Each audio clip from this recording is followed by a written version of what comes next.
नमस्कार साथियों, स्वागत है आपका इंडिया न्यूज़ 16 में। मैं प्रदीप कौशिक मेरे सहयोगी के साथ। साथियों, जिस प्रकार से आप देख रहे हो कि हर तरफ महेंद्रगढ़ शहर, दोंगड़ा, अहीर, सपना बेटी के लिए, न्याय के लिए हर व्यक्ति आगे आ रहा है। जिस प्रकार से आप देख सकते हैं पीछे कौन आया हुआ है। आप भी जानते हैं कि बेटी को न्याय मिलना चाहिए, लेकिन अभी तक आप आगे नहीं आए हैं। देख सकते हैं कौन कौन हर दिन आए दिन रोज वीडियो देख रहे हैं, कोई ना कोई आगे आ रहा है। जो आज आए हैं उनसे बातचीत करते हैं कि किस निष्कर्ष पे वो आज पहुंचे हैं। तो मैम, स्वागत करता हूं आपका। बहुत बहुत धन्यवाद। हम एक एनजीओ, सबसे पहले तो ये बताऊंगी कि हमारा एनजीओ है जो सुसाइड प्रिवेंशन पे ही काम करता है, और साथ में मैं सुप्रीम कोर्ट की एडवोकेट भी हूँ। जब मैंने इस बच्ची के बारे में मीडिया के थ्रू, आप लोगों के थ्रू जब मैंने जाना, तो मन किया कि मैं ज़रूर उस परिवार से मिलूं। लेकिन उसके साथ साथ ये था कि बच्ची को न्याय दिलाने के लिए हमें मिलना चाहिए, ना कि सिर्फ मिलने के लिए जाना चाहिए। तो सुप्रीम कोर्ट से हम लोग कुछ लोग आए साथ में, और हम यहाँ पे बच्ची के पेरेंट्स का हालचाल जाना। आगे हम देख लेंगे लीगल जो इश्यूज़ है उस पर हमें क्या करना चाहिए या क्या नहीं हो सकता, ये अभी मीडिया में शायद हम डिस्क्लोज नहीं कर पाए। लेकिन बच्ची को न्याय ज़रूर मिलेगा, ये हम विश्वास दिला रहे हैं आज आपको। जिस प्रकार से आपने मामला सुना है कि ये घटना एक गुरुकुल में हुई है और गुरुकुल में बच्चे पढ़ने जाते हैं, तो गुरुकुल के बारे में क्या कहना चाहेंगे? आप एक एनजीओ चलाते हैं, बच्चों का आप भी देख रेख करते हैं। गुरुकुल में ऐसा होने लग गया तो फिर बच्चे कहाँ सुरक्षित हैं? देखो, यदि गुरुकुल की डेफिनेशन पे हम जाते हैं तो वो तो बहुत ही एक पावन और पवित्र हो जाती है। लेकिन उसमें जो रहने वाले हैं और जो काम करते हैं और जो उसको चलाते हैं, यदि उनकी बात करें तो बिल्कुल विपरीत हो गई।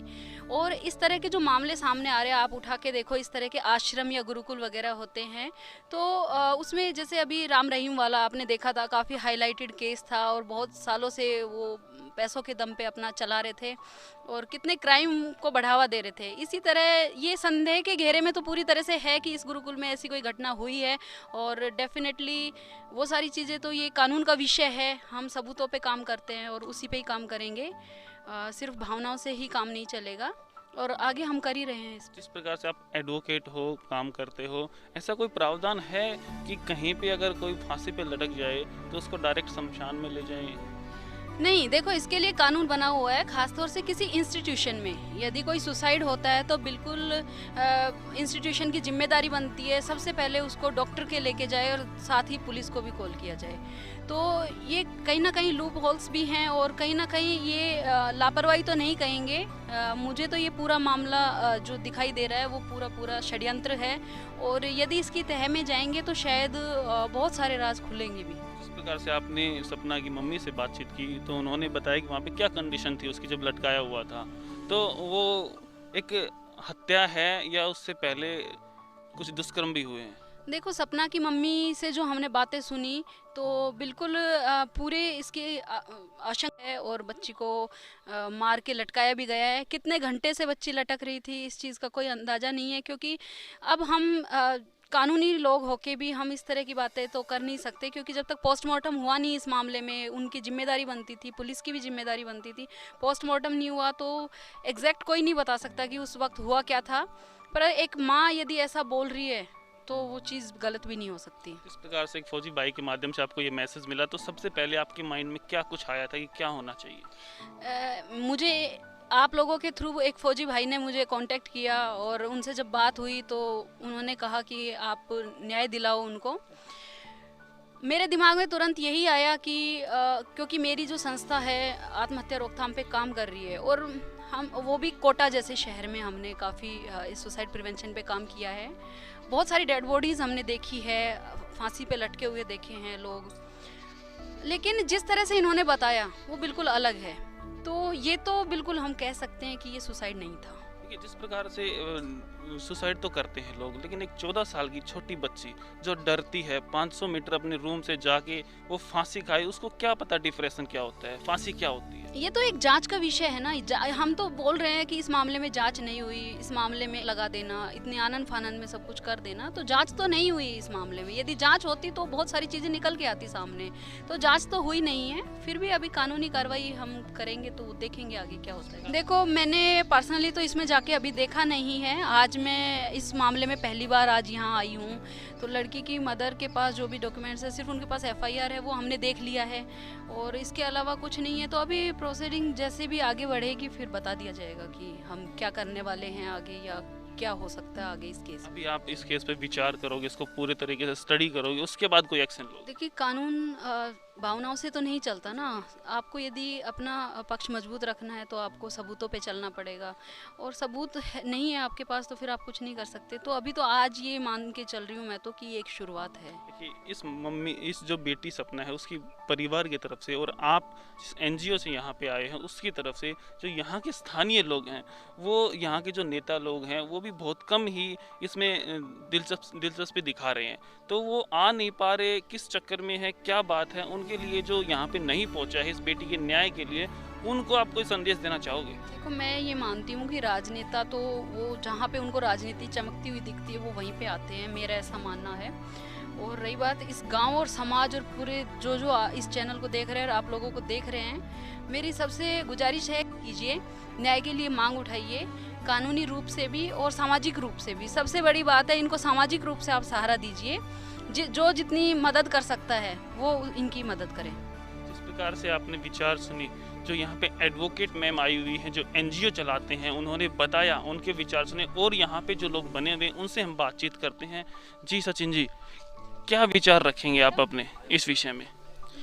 देखिए, हमारी बेटी के साथ ये गलत हुआ है और इस प्रकार की घटना की हम कड़े शब्दों में निंदा करते हैं और हमारी बेटी को हर सूरत में न्याय मिलना चाहिए।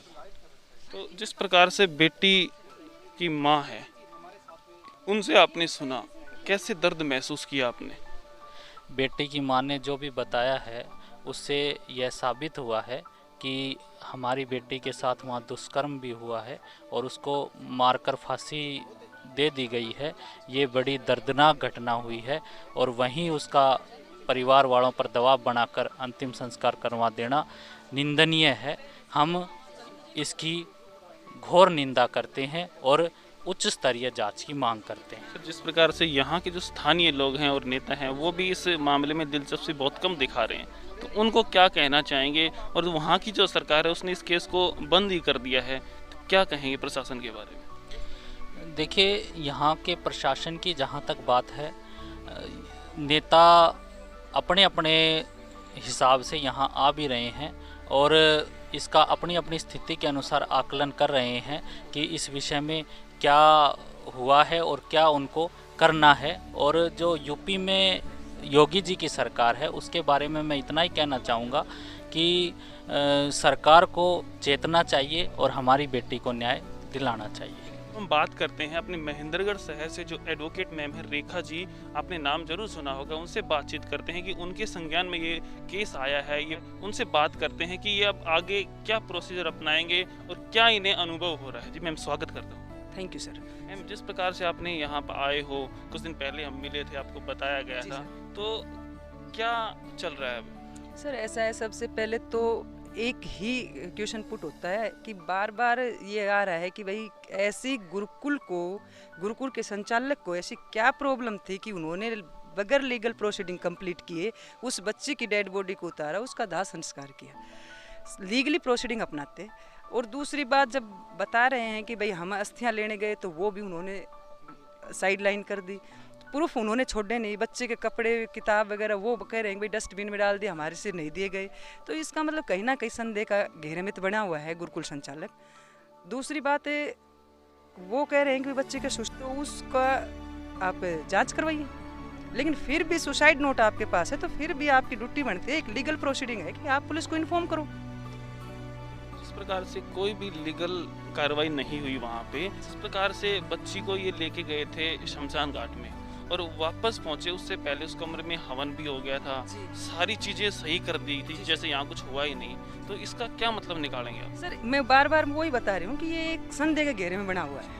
सबसे पहले हवन भी करना, उस बच्चे के जो सामान था उसको भी दाएं बाएं करना, फिर इनको वहाँ से यहाँ तक अपनी गाड़ी से छोड़ना, यहाँ से जो ड्राइवर गया उनको वापस भेज देना, शमशान घाट में खुद अपनी गाड़ी से लेके जाना, वहाँ इस लड़की का दाह संस्कार, जब लड़की की मदर कह रही है कि भाई जब लड़की का दाह संस्कार हो रहा था उस टाइम भाई मैंने पैर पकड़ लिए थे बच्चे के, तो उनको डरा धमका के भाई पेरेंट्स को डरा धमका के उन्होंने दाह इस प्रकार से वो ये कह रहे हैं कि भाई इनके पेरेंट्स के भाव में हम आ गए थे और उन्होंने खुद ही दाह संस्कार किया है, लेकिन ऐसा तो नहीं हुआ।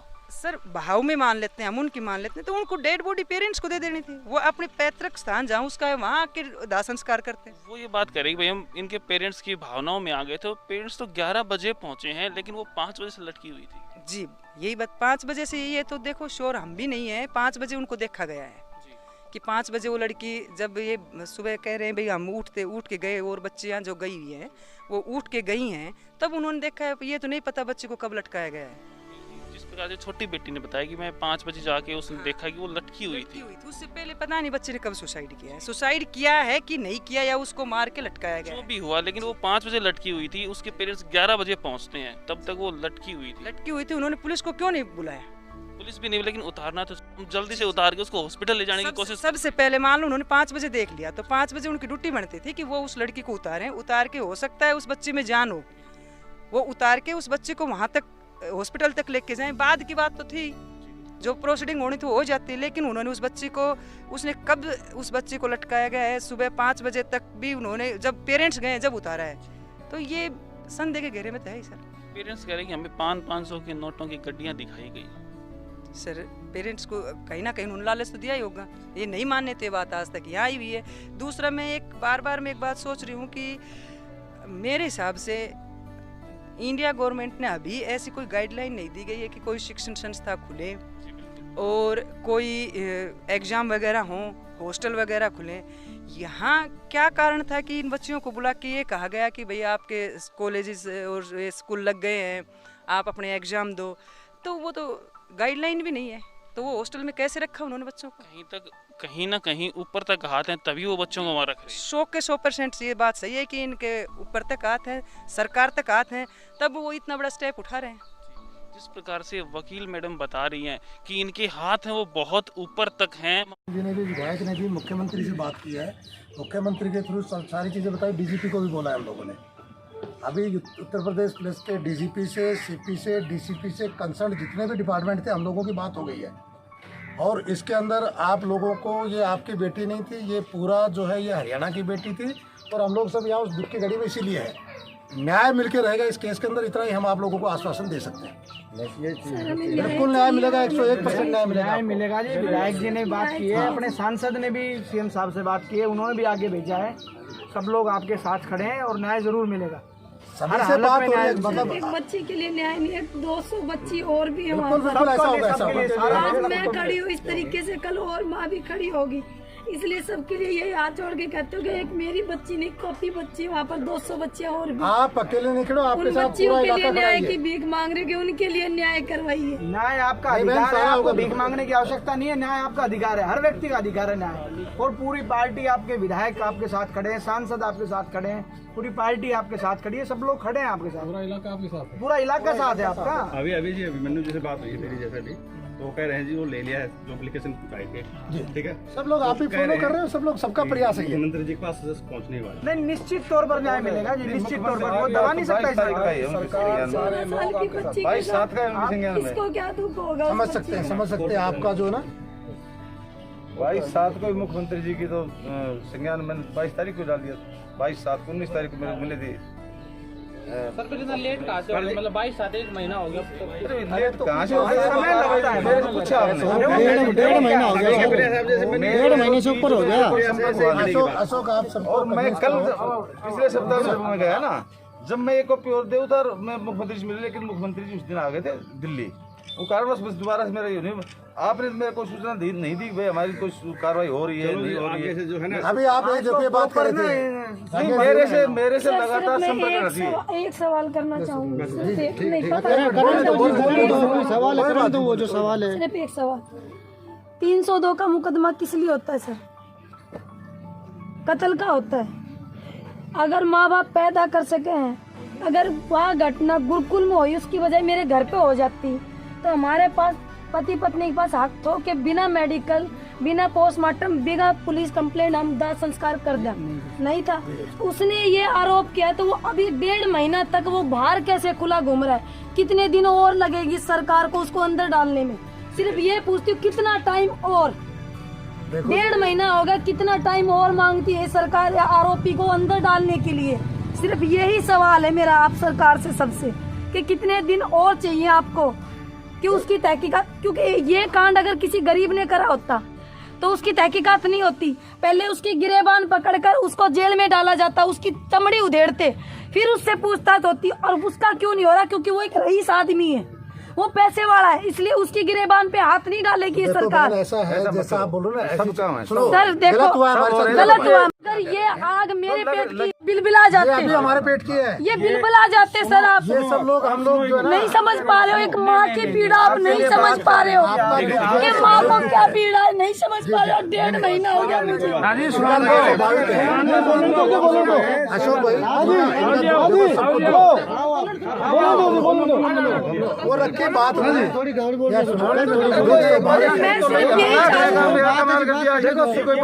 मैं सिर्फ यही तो चाहती हूँ। सुनो, अभी देखो इसके पिताजी साथ थे, अशोक वगैरह सारे भाई साथ थे, मुख्यमंत्री के वहाँ बात होगी, डीजीपी से बात होगी, सीपी से बात होगी, डीसीपी से बात होगी। अब ये कार्रवाई सारे के साथ 1.5 महीने पहले भी हो सकती है। अरे मेरे भाई, अच्छा आप एक बात, मामला इतना हाईलाइट हो जब आप सब आ रहे हो, मेरे भाई ऐसा कुछ नहीं होता, ऐसे इस तरह की कच्ची बातें नहीं करनी चाहिए। इस चीज को दूसरी तरफ मत घुमाओ आप एक बार बताओ। नहीं सुनो, सर कोई बात नहीं। अच्छा मैं कब मेरा नाम कब ले रहा हूँ भाई, मेरा नाम कब ले रहा हूँ मैं? एक बार मेरी बात सुनो, मैंने तो करा ही नहीं। एक बार मेरी बात सुना, 2 मिनट हमने तो करा ही नहीं, एक आपका मैं 2 मिनट सुन लो। कोई न किसी की एक तो ज्यादा उत्तेजित बनाओ अपनी जो बात है ना, अपनी हमें बताओ, हम आपके साथ अपनी ही बता रही हूँ। हम आपके साथ मैंने सिर्फ है ना उन बंदा की पहले तो गिरफ्तारी चाहिए, गिरफ्तारी चाहिए क्योंकि वे खुला घूमने का आदि नहीं है। हम उसी दिशा में काम कर रहे हैं। आप भी जानते हो कि वो खुले घूमने के आरोपी नहीं, वो उन्होंने गुनाह किया। अदर स्टेट का मामला है। हाँ बिल्कुल मानती हूँ, 1.5 महीना होगा इसी वजह से। अगर हरियाणा का होता ना तो इतना मैं जानती हूँ अपनी सरकार कर देती अब तक ये काम। अब भी करेंगे, अब ये करेंगे, पर अब भी हमारी सरकार की इतनी पहुँच है कि हम अदर स्टेट में भी जाके खुद भी पकड़ सकते हैं। क्योंकि गलत किया एक नाबालिग बच्ची के साथ तो अदर स्टेट में जाके खुद भी पकड़ सकती है हमारी सरकार। सारे काम आपकी समय हो रही है, थोड़ा समय लगता है और ये सबकी बिल्कुल जी, मैं जब भी तो कहती हूँ हमारे गांव की बेटी है, आपकी बच्ची है वो। शांत रहो।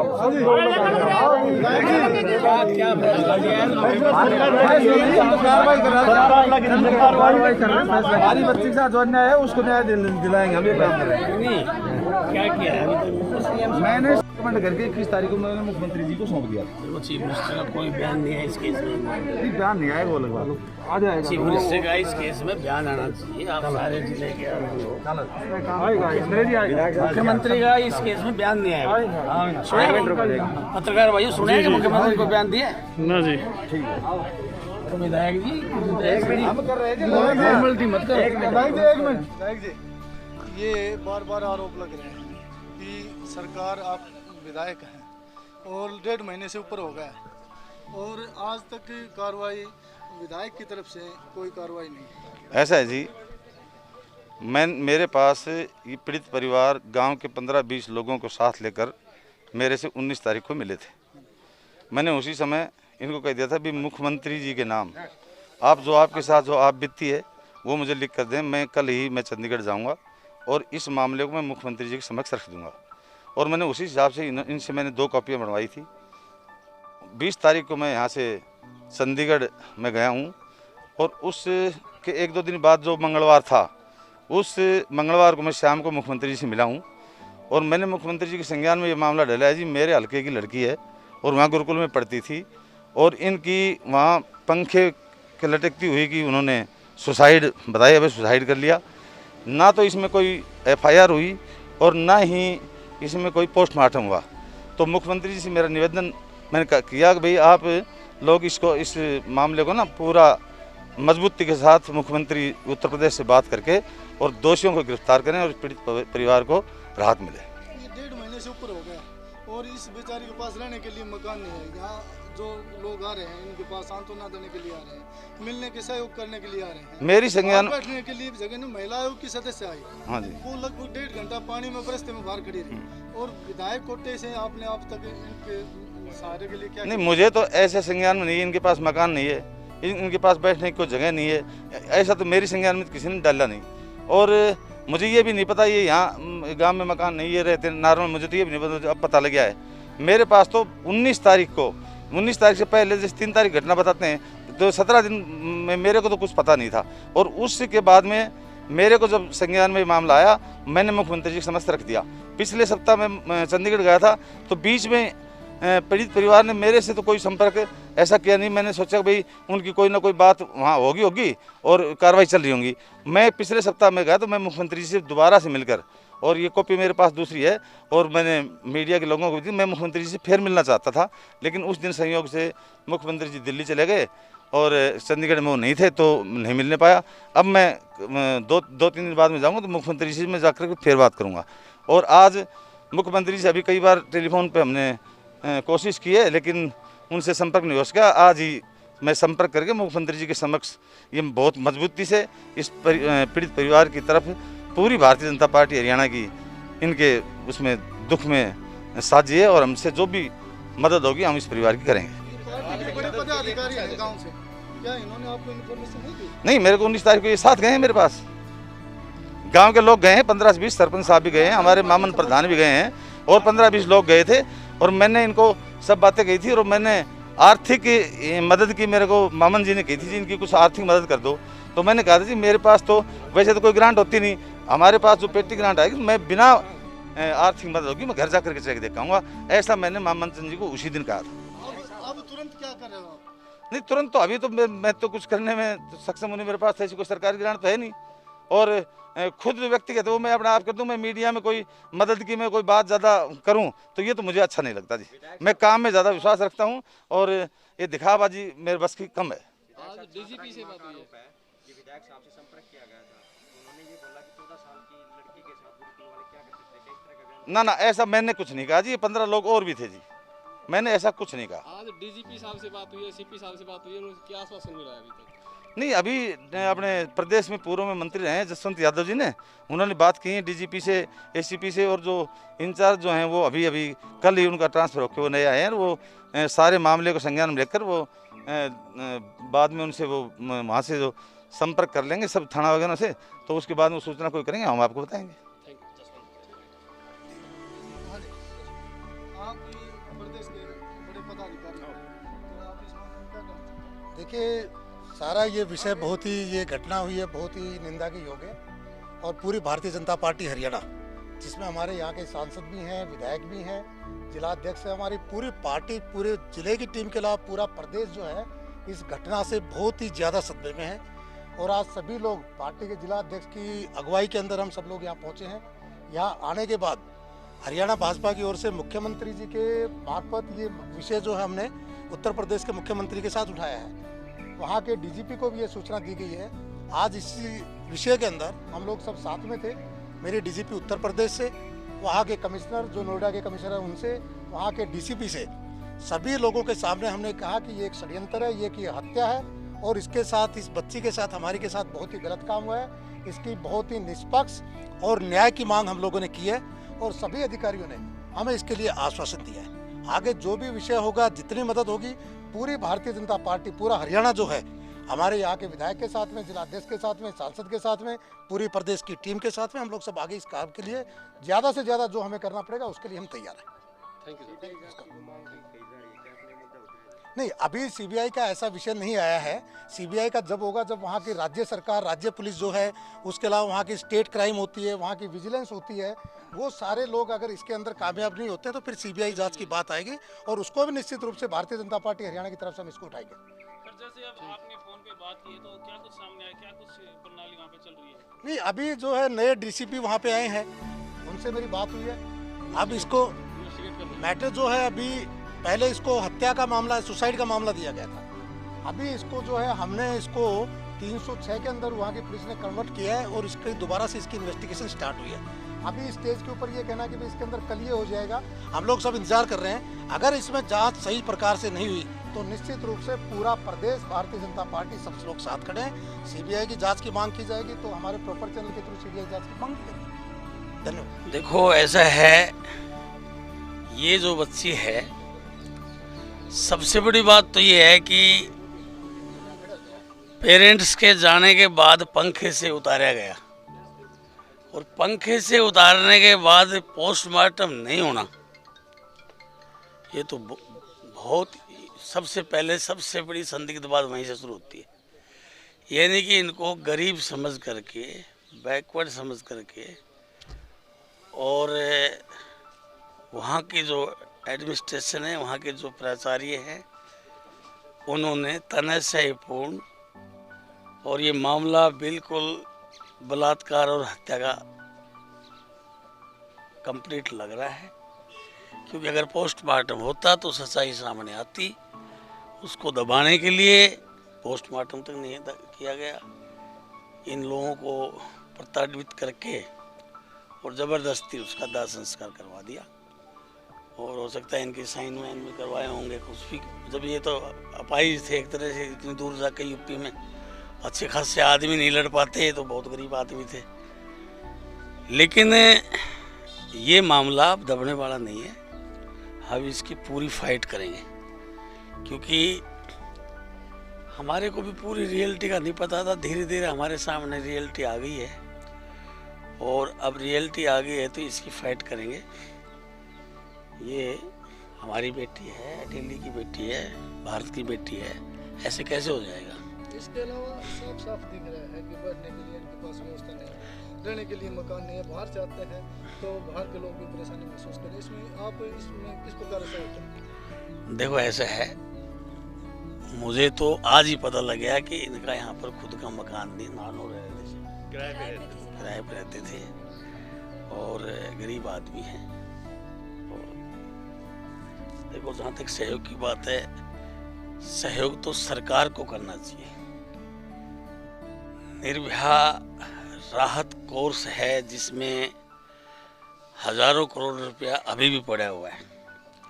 दिल्ली की जो निर्भया थी उसके लिए, उसके नाम पर आइंदा से किसी बच्ची के साथ बलात्कार हत्या नहीं हो तो एक स्पेशल बजट बनाया गया था।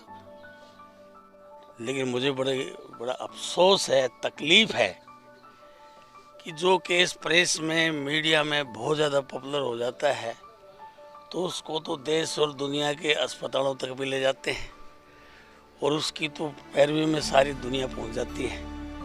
लेकिन जो आखिरी गरीब आदमी है वो बेचारा पैसे के अभाव में न्याय उसको मिल नहीं पाता, न ही उसको फाइनेंस एड मिल पाता। कि मुख्यमंत्री मनोहर लाल खट्टर जी से कि तुरंत प्रभाव से इस केस का संज्ञान लें और आने वाले इस विधानसभा सत्र से पहले दोगड़ा गांव का दौरा करें। अब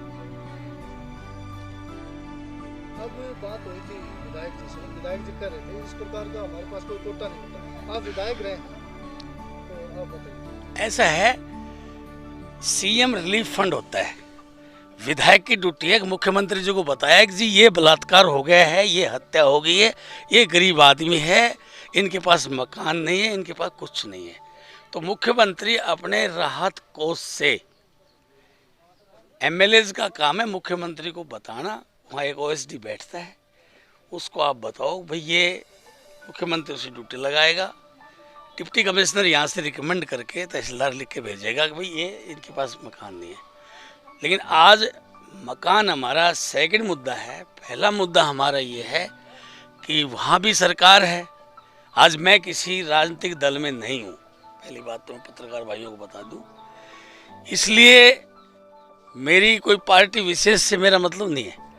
मेरा मतलब ये है कि हरियाणा की सरकार, बेटी हमारी हरियाणा की है, हरियाणा सरकार के मुख्यमंत्री को संज्ञान लेना चाहिए। और उत्तर प्रदेश में जो इस तरह का कांड, एक हॉस्टल में हमारी बहन बेटियां हॉस्टलों में पढ़ने जाती हैं और इस तरह का जघन्य अपराध होकर के और डरा धमका करके केस को दबाने की जो कोशिश की गई है, हमारी सरकार, हमारे विधायक, यहाँ के सांसद इसमें इंटरेस्ट लें और मुख्यमंत्री राहत कोष से इस परिवार को पूरा मुआवजा दिया जाए और इनको न्याय दिलाया जाए और तुरंत प्रभाव से इस केस की कार्रवाई सरकार करे। विधायक साहब, आज आपके मामला संज्ञान में आया है, आगे क्या रणनीति रहेगी? देखो, हम तो जिस भी मामले में खड़े हुए हैं, जब भी खड़े हुए हैं छात्र जीवन से आज तक, हम तो पीछे हटे नहीं। गरीब आदमी बेचारा टूट जाता है। मैं इनको यही कह रहा था, देख भाई तुम खड़े रहोगे तो मैं खड़ा हूं। दबा के, धमका करके, डरा करके सरकारें, पुलिस प्रताड़ित करके आदमी को दबा देते हैं। इसके अलावा बड़ी समस्या भी आ रही है, जैसे बाहर से लोग आ रहे हैं, उनके लिए बैठने के लिए व्यवस्था नहीं है और पंचायत की तरफ से भी कोई ऐसी इस प्रकार की कोई घोषणा नहीं हो रही। हम आप सब बाहर खड़े हैं, 1.5 घंटा पानी के अंदर जो महिला आयोग की सदस्य आई थी, बारिश के अंदर बाहर खड़ी होकर बयान लेकर गई है।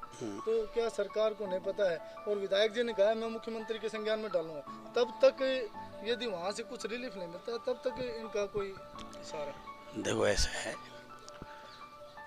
ये तो चलो गांव राम होता है, गांव को व्यवस्था करनी चाहिए बैठने की, कि पंचायत को व्यवस्था करनी चाहिए। आप जो आप बैठने कहता हूँ कि मुख्यमंत्री से मैं खुद मिलूंगा, इसी सप्ताह में मिलूंगा और मैं इस पूरे केस के बारे में वो अवगत कराऊंगा। आप पढ़ लेना न्यूज़पेपर में, अखबारों में।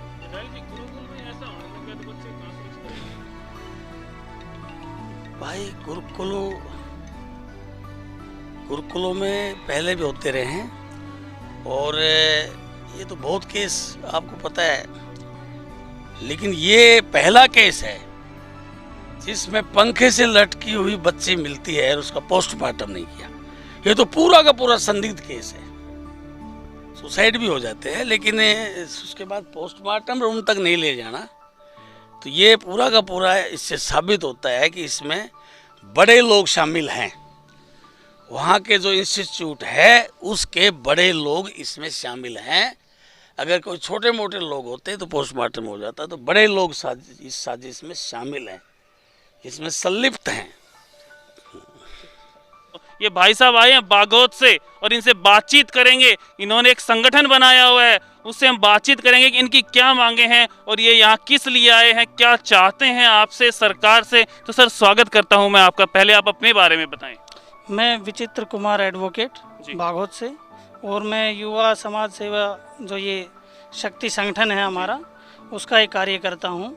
और हम यहाँ पे सिर्फ इस उद्देश्य से आए हैं कि इस बच्ची के साथ में जो दरिंदगी हुई है इसकी निष्पक्ष रूप से सीबीआई के द्वारा जांच होनी चाहिए, क्योंकि न्याय का अधिकार सभी को है, चाहे वो गरीब हो अमीर हो।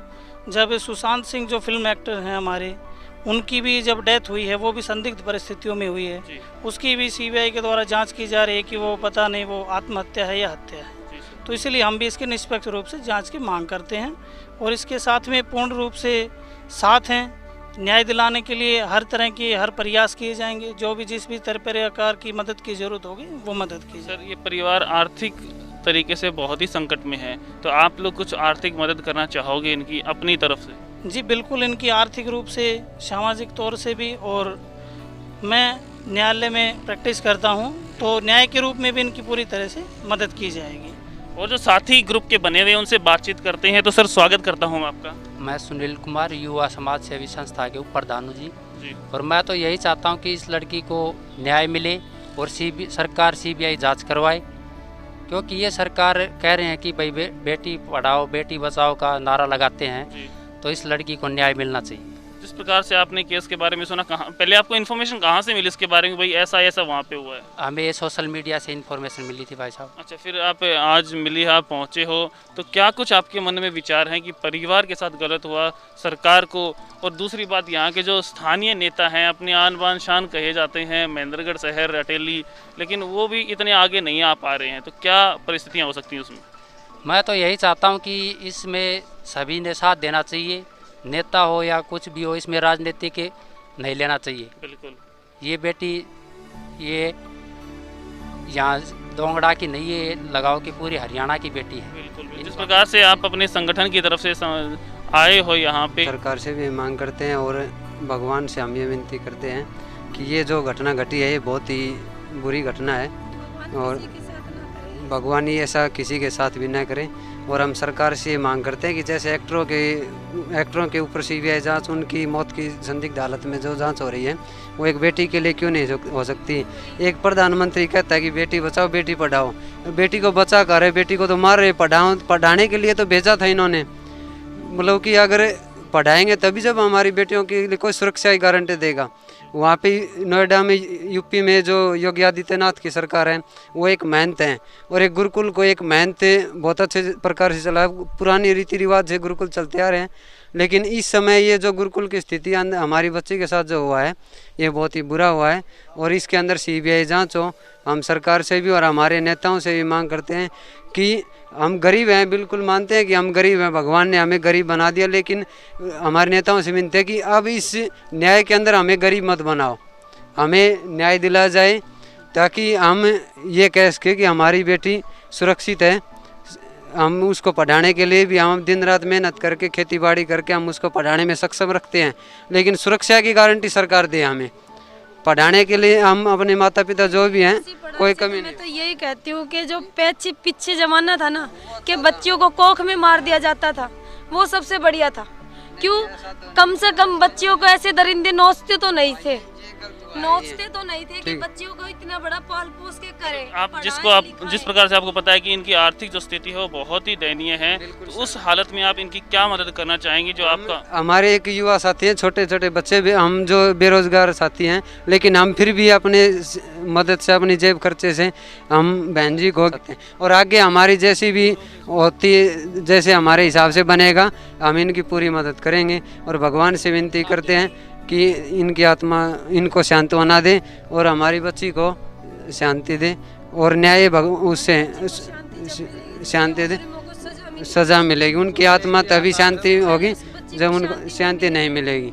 इस प्रकार से आप देख रहे हैं कि एक युवा साथियों ने, छोटे छोटे जो साथी हैं, उन्होंने 1100 रुपए की मदद की इन्हें, जिससे ये अपना जो काम है वो चला पाएंगे। आप अभी तक यहाँ नहीं पहुँचे हैं, आपका पहुँचना बहुत ही ज़रूरी है। अगर आप पहुँचेंगे तो इस बेटी को न्याय जरूर मिलेगा। तो मेरी रिक्वेस्ट है जरूर पहुँचें, और अगर आप भी कोई मदद करना चाहते हैं तो इनके अकाउंट नंबर, फ़ोन पे, पेटीएम जो भी है वो सब यहाँ पे डिस्क्रिप्शन में और वीडियो के ऊपर दिया गया है। जरूर मदद करें। देखते रहिए हमारे यूट्यूब चैनल को। धन्यवाद।